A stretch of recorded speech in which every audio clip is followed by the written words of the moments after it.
అప్పుల కోసం ఆంధ్రప్రదేశ్ ప్రభుత్వం అర్రులు చాస్తోంది. అదనంగా ఇచ్చిన రుణ పరిమితిలో మరో 1000 కోట్లు బాండ్ల రూపంలో వేలం వేసేందుకు రిజర్వ్ బ్యాంకు సమాచారం పంపింది. అప్పుల పరిస్థితుల్ని చక్కదిద్దే క్రమంలోనే ఆర్థిక మంత్రి బుగ్గన మరోసారి ఢిల్లీ వెళ్లారని తెలుస్తోంది.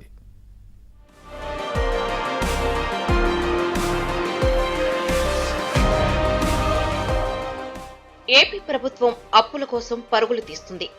మంగళవారం వచ్చిందంటే చాలు ప్రభుత్వం రిజర్వ్ బ్యాంకు వద్దకు సెక్యూరిటీ బాండ్ల వేలం కోసం ఆతృతగా వెళుతుంది. కేంద్రం ఇచ్చిన అదనపు రుణ పరిమితి 10,500 కోట్లలో 1000 కోట్ల రూపాయలకు మంగళవారం బాండ్ల వేలం వేస్తామని ప్రభుత్వం రిజర్వ్ బ్యాంకుకు లేఖ పంపింది. ఈలోపు power finance corporation, rural electrical corporation నుంచి తమకు చెల్లించాల్సిన బకాయిలను సకాలంలో జమ చేయకపోవడంతో డిఫాల్టర్గా ప్రకటిస్తామంటూ ఏపీ ప్రభుత్వానికి లేఖలు వచ్చాయి.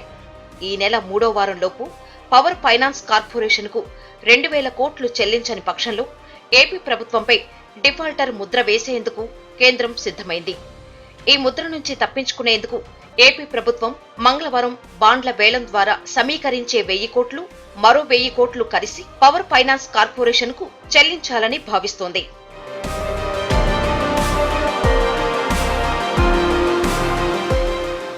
ఆర్థిక మంత్రి బుగ్గన రాజేంద్రనాథ్ రెడ్డి ఏపీని ఆర్థిక సంక్షోభం నుంచి బయటపడేందుకు మరోసారి కేంద్ర ఆర్థిక మంత్రి నిర్మలా సీతారామన్తో భేటీ అయ్యారు.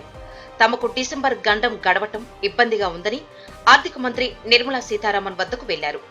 అదనపు రుణ పరిమితి కూడా పూర్తి కావటంతో కేంద్రం మూలధన వ్యయ సమీక్షలో భాగంగా ఇచ్చే రాయితీ పొందటం లేదా డిసెంబర్కు మరో 3 నుంచి 5,000 కోట్ల రుణ పరిమితి కావాలని అడిగే ప్రయత్నం చేశారని తెలుస్తుంది. డిసెంబర్లో సుమారు 7,000 కోట్లు అప్పు తెస్తేనే బండి నడుస్తుందని ఆర్థిక నిపుణులు చెబుతున్నారు. ఈ క్రమంలోనే ఆగమేఘాలపై బుగ్గన రాజేంద్రనాథ్ రెడ్డి ఢిల్లీకి వెళ్లారు. అయితే తాను అన్రాక్ ఆర్బిట్రేషన్ కు సంబంధించి కేంద్ర మంత్రితో మాట్లాడేందుకే ఢిల్లీకి వచ్చినట్లు బుగ్గన తెలిపారు. రాష్ట్రానికి సంబంధించిన ఒక అన్రాక్ ఇండస్ట్రీస్ కు సంబంధించిన ఇంటర్నేషనల్ ఆర్బిట్రేషన్ విషయంగా దానికి ఒక సొల్యూషన్ తెచ్చేదానికోసము సంప్రదింపులు జరపడం జరిగింది. రిసోర్సెస్ అనేది బాగా ఇబ్బందికరంగా ఉన్నాయి. ఏదైతే ట్యాక్సులు పన్నులు మరి పెంచడం జరిగిందో అందులో కొంత తగ్గడం జరిగింది. కానీ హఠాత్తుగా సడన్గా రాష్ట్రాలు కూడా, ఎందుకంటే కేంద్రానికి సంబంధించిన ఆదాయ వనరులు, కేంద్రానికి సంబంధించిన పరిస్థితులు వేరే ఉంటాయి, రాష్ట్రానికి సంబంధించిన ఆదాయ వనరులు, రాష్ట్రానికి సంబంధించిన పరిస్థితులు కూడా వేరే ఉంటాయి, రాష్ట్రానికి సంబంధించిన ఖర్చులు వేరే ఉంటాయి, కేంద్రానికి సంబంధించిన ఖర్చులు వేరే ఉంటాయి. పోలిక పెట్టేది చాలా అది కుదరదన్నమాట. అది ఇండిపెండెంట్గానే చూడాల్సి వస్తుంది. మరోవైపు ఏపీ ఇంధన శాఖ కార్యదర్శి నాగులపల్లి శ్రీకాంత్ సైతం ఢిల్లీకి వెళ్లారు. ఆయన power finance corporation, rural electrical corporation ద్వారా తీసుకున్న రుణాలకు వడ్డీ చెల్లించకపోవడంతో డిఫాల్టర్ అస్త్రం ప్రయోగిస్తున్న తరుణంలో ఈ 2 కార్పొరేషన్ల అధికారులతో మాట్లాడేందుకు ఢిల్లీ చేరుకున్నారు. మంగళవారం రిజర్వ్ బ్యాంకు వద్ద బాండ్ల వేలం ద్వారా వచ్చే 1000 కోట్లకు అదనంగా మరో 1000 కోట్లు సమీకరించి పవర్ ఫైనాన్స్ కార్పొరేషన్కు వాయిదా చెల్లించేందుకు ఏపీ ప్రభుత్వం ప్రయత్నిస్తుంది. ఈ విషయాన్ని వివరించేందుకే ఇంధన శాఖ కార్యదర్శి నాగులపల్లి శ్రీకాంత్ ఢిల్లీ వెళ్లారని చెబుతున్నారు. మొత్తంగా అప్పుల వ్యవహారం ఏపీ ప్రభుత్వానికి తలనొప్పిగా తయారైంది. ఇప్పటి ముప్పటి సంక్షేమ కార్యక్రమాలు మొదలెట్టి అప్పుల కోసం అర్రులు చాసే పరిస్థితి వస్తుందని ఆరోపణలు వ్యక్తమవుతున్నాయి.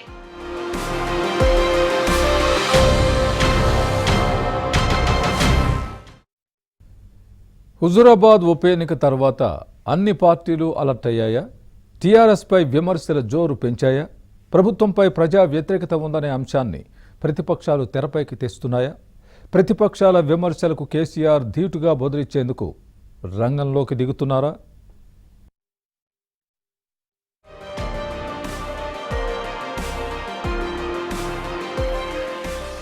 హుజూరాబాద్ ఉప ఎన్నికల్లో బీజేపీ విజయంతో ప్రతిపక్ష పార్టీలు దూకుడు పెంచాయి. బీజేపీ, కాంగ్రెస్ చిలువలు పలవలుగా అధికార టీఆర్ఎస్ పై, సీఎం కేసీఆర్ పై దుమ్మెత్తిపోస్తున్నాయి.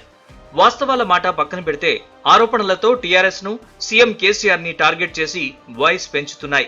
అంతేకాదు 2023లో జరగనున్న ఎన్నికల్లో తామే జెండా ఎగరేస్తామని ఉవ్విళ్లూరుతున్నారు. ఈ క్రమంలోనే ప్రభుత్వ తప్పిదాల్ని, సీఎం కేసీఆర్ ఇచ్చిన హామీల్ని ప్రస్తావిస్తూ విమర్శలు చేస్తున్నారు. హుజూరాబాద్ ఉప ఎన్నికల్లో మాజీ మంత్రి ఈటెల రాజేందర్ గెలుపొందడంతో పార్టీలకు అవకాశం దొరికినట్లయింది. దీంతో టార్గెట్ సర్కార్ కేసీఆర్ గా పనిచేస్తున్నారు ప్రతిపక్ష పార్టీల నేతలు.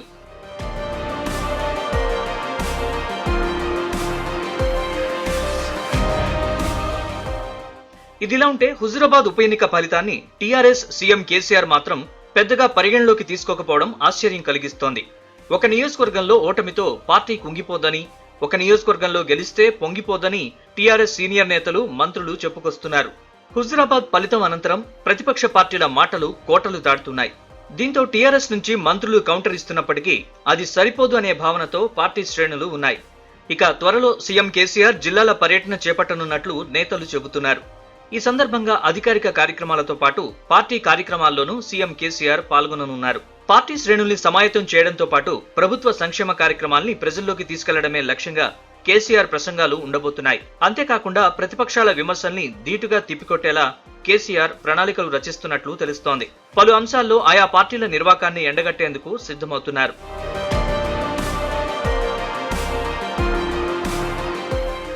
మరోవైపు ఈ నెలలోనే వరంగల్లో టీఆర్ఎస్ విజయగర్జన సభ జరగనుంది.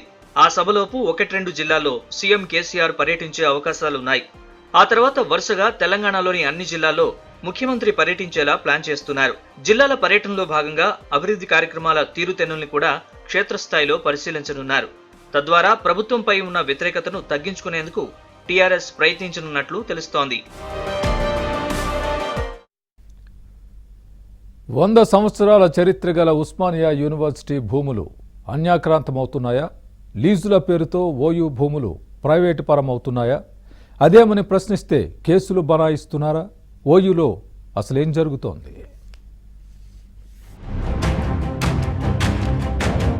విద్య అందించాల్సిన యూనివర్సిటీ భూములు వాణిజ్య వ్యాపార కార్యకలాపాలకు కేంద్ర బిందువులుగా మారుతున్నాయి. 100 ఏళ్ల క్రితం ఆవిర్భవించిన ఉస్మానియా విశ్వవిద్యాలయానికి చెందిన వందల కోట్ల రూపాయల విలువైన భూములు అన్యాక్రాంతమవుతున్నాయి. మిగిలినవి కాపాడే విషయాన్ని అధికారులు పట్టించుకోవడం లేదు. 1918లో నిజాం హయాంలో 2200 ఎకరాలు సేకరించి ఉస్మానియా యూనివర్సిటీని నిర్మించారు.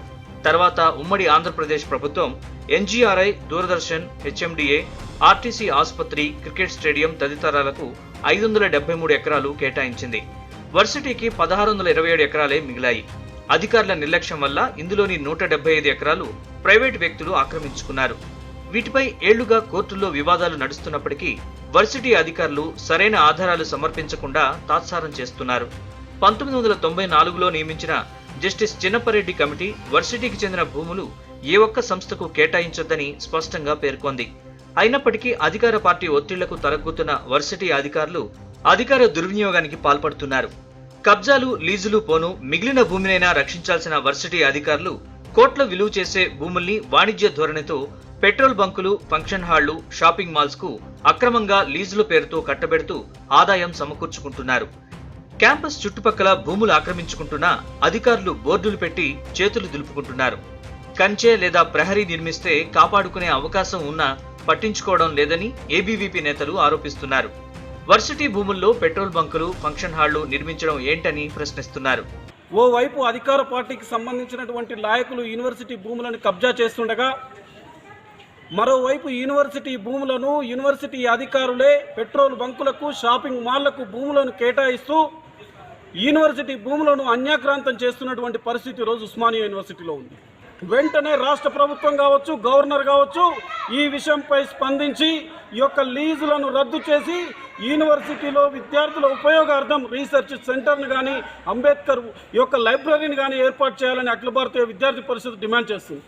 ఇదిలా ఉంటే ఓయూ పాలక మండలి నిర్ణయం మేరకే ఓయూ భూములు కబ్జాకు గురికాకుండా రక్షించేందుకే వాణిజ్య సంస్థలకు లీజుకు ఇచ్చామంటున్నారు అధికారులు. లీజుల ద్వారా వచ్చే ఆదాయాన్ని ఉస్మానియా యూనివర్సిటీ అభివృద్ధికి ఖర్చు పెడుతున్నామని వర్సిటీ అధికారులు సమర్థించుకోవడంతో లీజుల వ్యవహారం వివాదానికి దారితీసింది. అకాడమిక్ సమర్థత, అడ్మినిస్ట్రేషన్ అనుభవం వంటి అత్యంత కీలక అంశాల్ని పరిగణించకుండా తన అనుయాయుల్ని యూనివర్సిటీ వైస్ ఛాన్సలర్ గా నియమిస్తుండటంతో వర్సిటీలు సమస్యల సుడిగుండంలో కొట్టుమిట్టాడుతున్నాయంటున్నారు. తమ వ్యక్తిగత స్వార్థం కోసం వర్సిటీల భవిష్యత్తును తాకట్టు పెట్టడం హేయమైన చర్య అని, ఇది భవిష్యత్ తరాల పేద విద్యార్థుల్ని యూనివర్సిటీలకు దూరం చేయడమే అవుతుందని ఆవేదన వ్యక్తం చేస్తున్నారు. ఇప్పటికైనా ప్రభుత్వంతో పాటు ఉన్నతాధికారులు స్పందించి లీజుల వ్యవహారాన్ని అడ్డుకోవాలని విద్యార్థి సంఘాలు డిమాండ్ చేస్తున్నాయి.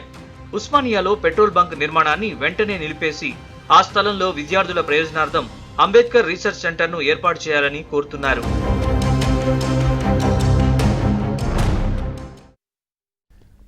తమిళనాడును భారీ వర్షాలు ముంచెత్తుతున్నాయి. ఏకధాటిగా కురుస్తున్న వర్షానికి చెన్నై నీట మునిగింది. పలు ప్రాంతాలు జలదిగ్బంధంలో చిక్కుకున్నాయి.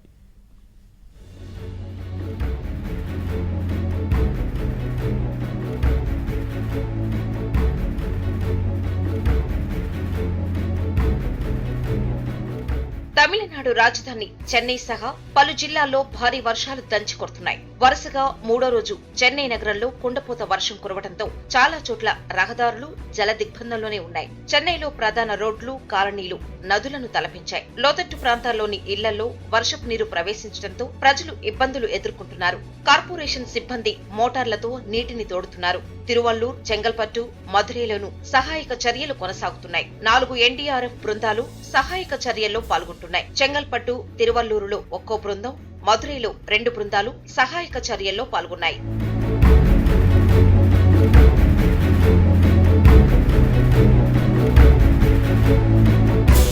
కన్యాకుమారి, కాంచీపురం, మధురైలోనూ భారీ వర్షాలు కురవడంతో చాలా ప్రాంతాల్లో విద్యుత్ సరఫరాను అధికారులు నిలిపివేశారు. చెన్నైలో మోకాలు లోతు నీటిలో వాహనాలు రాకపోకలు సాగించాయి. భారీ వర్షాల నేపథ్యంలో నగరంలో లోకల్ రైళ్లను రైల్వే శాఖ రద్దు చేసింది. చెంబక్కరపాకం, పులల్ రిజర్వాయర్లు నిండుకుండలా మారాయని, ఏ క్షణమైన డ్యాం గేట్లు ఎత్తే అవకాశం ఉందని అధికారులు తెలిపారు. ప్రజలు అప్రమత్తంగా ఉండాలని హెచ్చరించారు.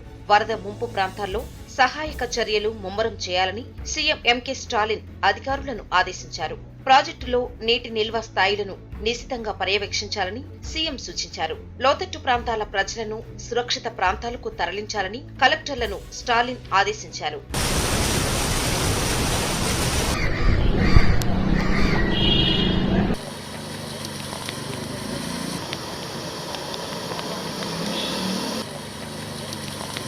తమిళనాడులో మరో 4-5 రోజుల పాటు భారీ వర్షాలు కురిసే అవకాశం ఉందని వాతావరణ శాఖ ప్రకటించింది. చెన్నై సహా తిరువల్లూరు, కాంచీపురం, చెంగల్పట్టు, రాణిపేట్, తిరుపత్తూరు, కృష్ణగిరి, విల్లుపురం, కడలూరు, నీలగిరి, సేలం, ఈరోడ్, నమ్మక్కల్, తిరుచిలో భారీ వర్షాలు కురిసే అవకాశం ఉందని పేర్కొంది. భారీ వర్షాలతో చెన్నై సహా పలు ప్రాంతాల్లోని పాఠశాలలు, కళాశాలలకు 2 రోజులు సెలవు ప్రకటించారు. 2015 తర్వాత ఇంత భారీ స్థాయిలో వర్షం కురవటం ఇదే మొదటిసారి అని వాతావరణ శాఖ తెలిపింది.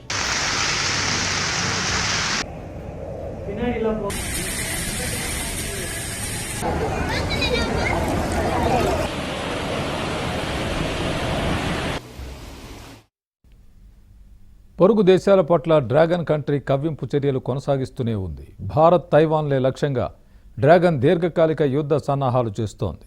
భారత్ బోర్డర్లో ఆక్రమణలకు ప్రయత్నిస్తూనే తైవాన్ ఎయిర్ డిఫెన్స్ జోన్లోకి డజన్ల కొద్దీ విమానాలను పంపిస్తోంది. అమెరికా విడుదల చేసిన చైనా మిలిటరీ పవర్ రిపోర్ట్తో డ్రాగన్ దీర్ఘకాలిక వ్యూహాలు బట్టబయలయ్యాయి.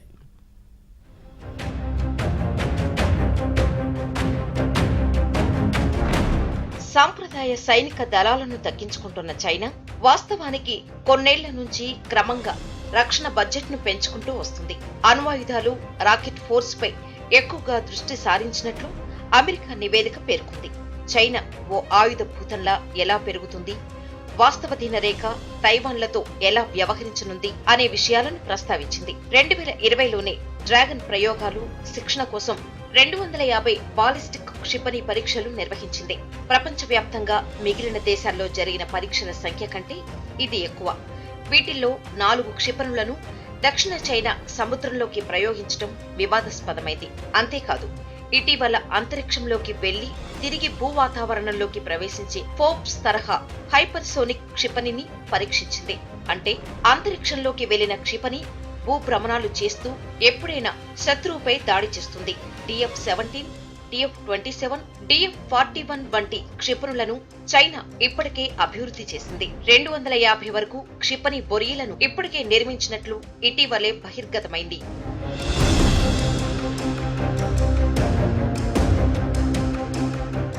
అమెరికా అంచనా ప్రకారం చైనా 2030 నాటికి 1000 అణువార్ హెడ్లను తయారు చేయనుంది.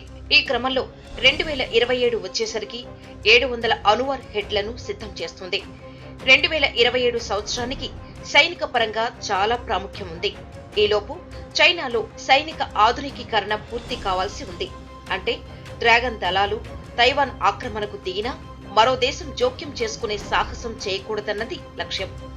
దాడి సంకేతాలు అందగానే ప్రతిదాడి చేసే ప్రత్యేక స్ట్రాటజీపై చైనా పనిచేసే అవకాశం ఉందని అమెరికా అంచనా వేస్తుంది. ఇటువంటి వ్యవస్థపై ప్రచ్ఛన్న యుద్ధంలో అమెరికా, సోవియట్ యూనియన్లు పనిచేశాయి. ప్రత్యర్థుల అణువార్ హెడ్లు గాల్లోనే ఉండగానే సంకేతాల ఆధారంగా పసిగట్టి ప్రతిదాడి చేయడమే లక్ష్యంగా ఉపక్రమిస్తుంటాయి.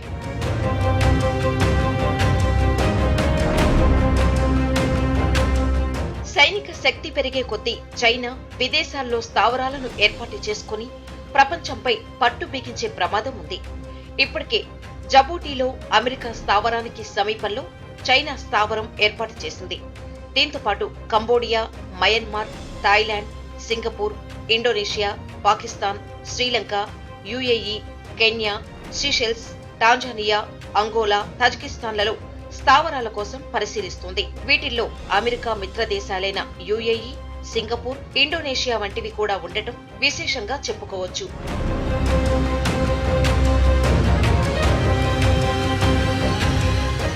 ఇదిలా ఉంటే వాస్తవధీన రేఖ వెంట పలుచోట్ల చైనా సైన్యం ఉద్రిక్తతలు సృష్టిస్తుంది. ముఖ్యంగా భారత్ భూభాగాల్లో చొరబాట్లను ఆయుధంగా ఎంచుకుంది.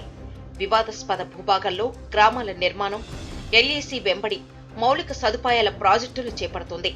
ఈ అంశాలు భారత ప్రభుత్వాన్ని ఆందోళనకు గురి చేస్తున్నాయి. ఇక తైవాన్తో సంక్షోభం తలెత్తితే భారత్ వైపు ఉన్న సరిహద్దు కూడా కీలక పాత్ర పోషిస్తుందని చైనా భావిస్తుంది. అందుకే తొలుత భారత్ వైపు సరిహద్దుపై దృష్టి పెట్టింది. మొత్తంగా భారత్ అమెరికా సంబంధాలు బలపడే కొద్దీ ఇబ్బందులు తప్పవని డ్రాగన్ భావిస్తున్నట్లు అమెరికా నివేదిక అంచనా వేసింది.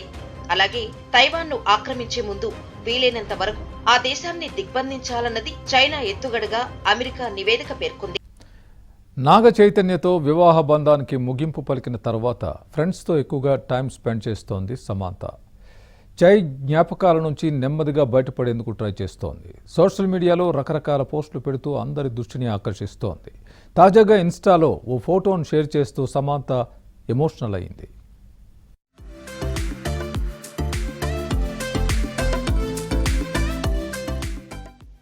లైఫ్లో కష్టసుఖాలు పంచుకోవడానికి స్నేహితులుండాలి.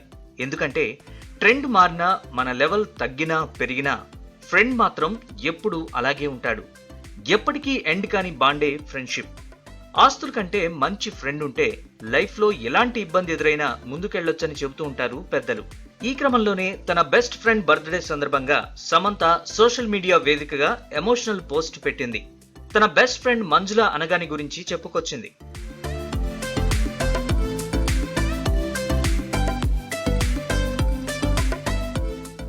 నీలాంటి ఓ స్నేహితురాలు నా జీవితంలోకి రావడం అదృష్టంగా భావిస్తున్నా. కష్ట సమయంలోనే నిజమైన ఫ్రెండ్ ఎవరో తెలుస్తుందని చెబుతుంటారు. నీకంటే నిజమైన ఫ్రెండ్ ఎవరూ లేరు డాక్టర్. నేను నిన్ను ఎంతగా ప్రేమిస్తున్నానో నీకు తెలిసి ఉంటుందని అనుకుంటున్నాను. హ్యాపీ బర్త్డే అంటూ సమంత ఎమోషనల్ అయింది. కాగా డాక్టర్ మంజుల బర్త్డే పార్టీకి శామ్తో పాటు డైరెక్టర్ నందిని రెడ్డి కూడా హాజరైంది. ఇటీవల తన స్నేహితురాలు శిల్పారెడ్డితో కలిసి సమంత పుణ్యస్థలాలు దర్శించింది. పలు పూజా కార్యక్రమాలు నిర్వహించింది. ప్రస్తుతం శామ్ తన కెరీర్ పైనే ఫుల్ ఫోకస్ పెట్టింది. వరుస సినిమాలకు సైన్ చేసింది. డిఫరెంట్ మూవీస్ ఓకే చేస్తూ సినిమాల పరంగా దూసుకుపోతోంది. టీ20 ప్రపంచ కప్లో టీమిండియా నిష్క్రమణపై పలువురు మాజీ క్రికెటర్లు స్పందించారు. పెద్ద ఎత్తున విమర్శలు వ్యక్తమవుతున్న వేళ సీనియర్ల పోస్టులు భరోసా కల్పించేలా ఉన్నాయి. ఓటమితో కుంగిపోకుండా పుంజుకోవాల్సిన అవసరం ఉందని చెప్పుకొచ్చారు. కోచ్గా రవిశాస్త్రికి, కెప్టెన్గా విరాట్ కోహ్లీకి నమీబియాతో జరగనున్న మ్యాచే చివరిది కానుండడంతో సీనియర్ల కామెంట్స్ మరింత ఆసక్తి రేపాయి.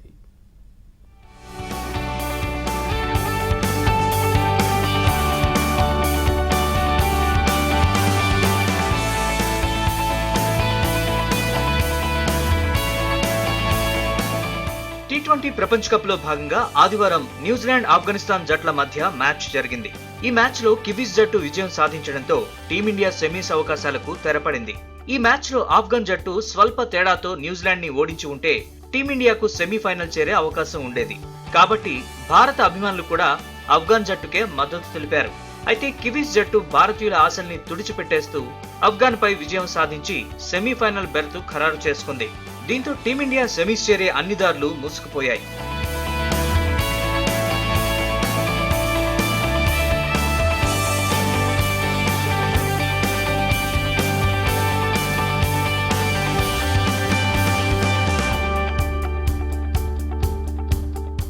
ఇక టీ20 వరల్డ్ కప్ నుంచి సెమీస్ కూడా చేరకుండానే నిష్క్రమించిన టీమిండియా ప్రదర్శనపై పలువురు మాజీ క్రికెటర్లు స్పందించారు. ఖతం, bye bye, ta ta, goodbye అంటూ మాజీ dashing opener Virender Sehwag comments చేశారు. టీమిండియా టోర్నీ నుంచి నిష్క్రమించినా బాధపడాల్సిన అవసరం లేదని, తమ జట్టు పుంజుకుని గొప్పగా రాణిస్తుందనే నమ్మకం ఉందన్నారు మాజీ స్పిన్నర్ హర్భజన్ సింగ్.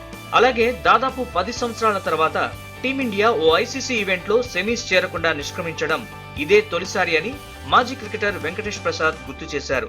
వచ్చే ఏడాది ఆస్ట్రేలియాలో జరగనున్న ప్రపంచ కప్ టోర్నీలో ఈ పరాజయానికి సమాధానం చెప్పాల్సిన సమయం ఆసన్నమైందని పేర్కొన్నారు.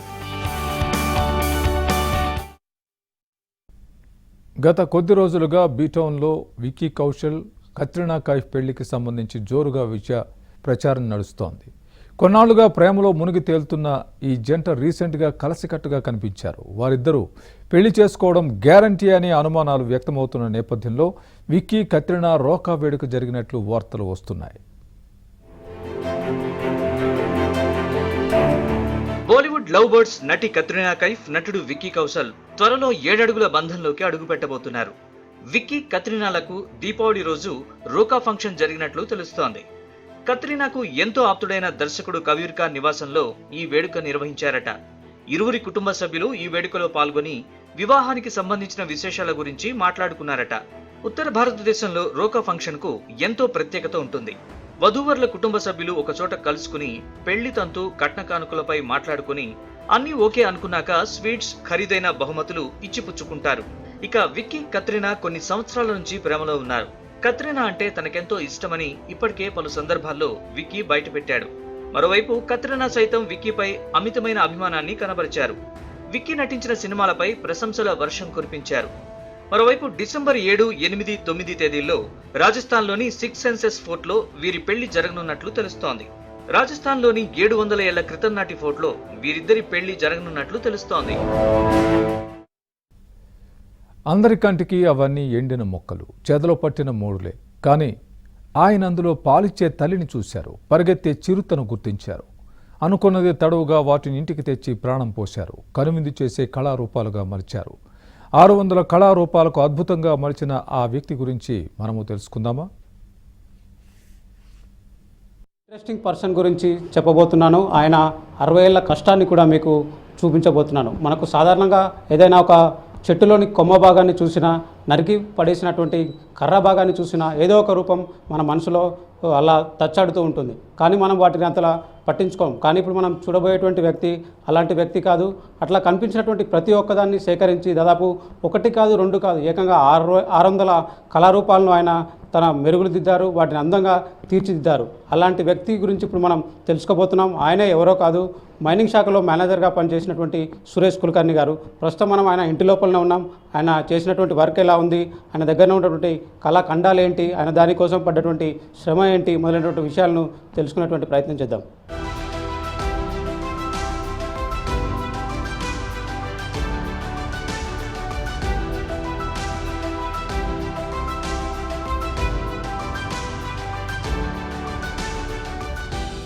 ఇక్కడ ఎంతో చలాకీగా కనిపిస్తున్న వ్యక్తి వయసెంతో తెలుసా? అక్షరాల 83 ఏళ్లు.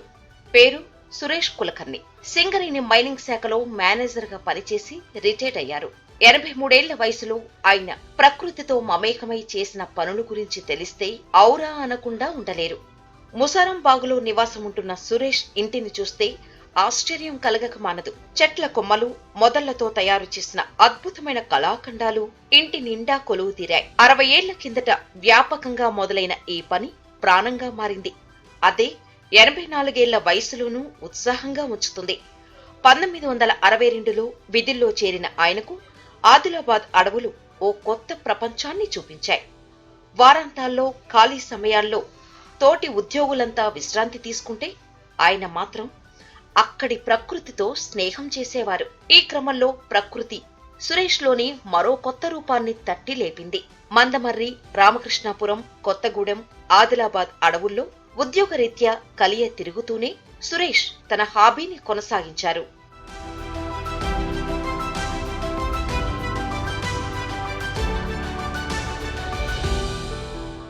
ఎండిపోయి పడున్న ఓ మోడులో పాలిచ్చే అమ్మబొమ్మ, పడిపోయిన నీలగిరి చెట్టు వేర్లలో నృత్య భంగిమలోని గణేశుడిని చూశారు.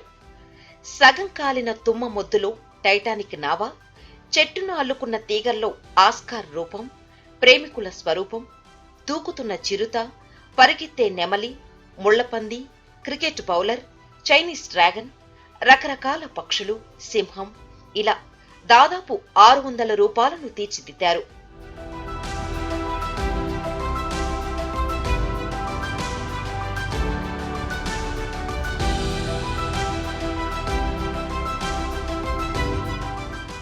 కనిపించిన ప్రతిదాన్ని ఇంటికి తీసుకొచ్చి అలాగే మెరుగులద్దారు.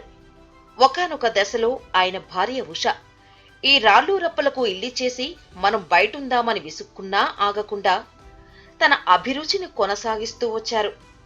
ఇన్నేళ్ల కాలంలో 2 గదుల నిండా దాదాపు 600 కళారూపాలను రూపొందించారు. ప్రకృతిలో ఎన్నో అందాలు దాగున్నాయని ఇప్పటి జనరేషన్ కళాత్మక కోణంతో చూస్తే చక్కటి అనుభూతిని పొందొచ్చంటున్నారు సురేష్. తన పనితనాన్ని చూసి కొందరు యువకులైనా స్ఫూర్తి పొందితే చాలని ఆశాభావం వ్యక్తం చేశారు. ప్రతి ఒక్కరిని నేచర్కి చూసేదా, నేచర్లో ఉన్న బ్యూటీ గ్రాస్ చేసే ఒక ఛాన్స్ దొరకాలి అంటే నేను అనుకుంటున్నా. జస్ట్ ఏదో ఉన్నది అని we should not ignore it. And ఈ సపోజ్ దిస్ ఇస్ నచ్చింది అనుకోండి, this are people can do it and they will be able to do more better than me. అవునా కదా? అదే నా ఇష్టం. ఇది కంటిన్యూ కావాలి. ఏదన్నా పీపుల్ చూసి దానిలో ఇన్స్పైర్ అయ్యి చేయటం మొదలు పెడితే I will be very happy. మొత్తానికి 83 సురేష్ కులకర్ణి ఎంతో మంది ప్రకృతి ప్రేమికులకు ఆదర్శంగా నిలుస్తున్నారు. పనికిరాని వస్తువులకు ప్రాణం పోసి శభాష్ అనిపించుకుంటున్నారు.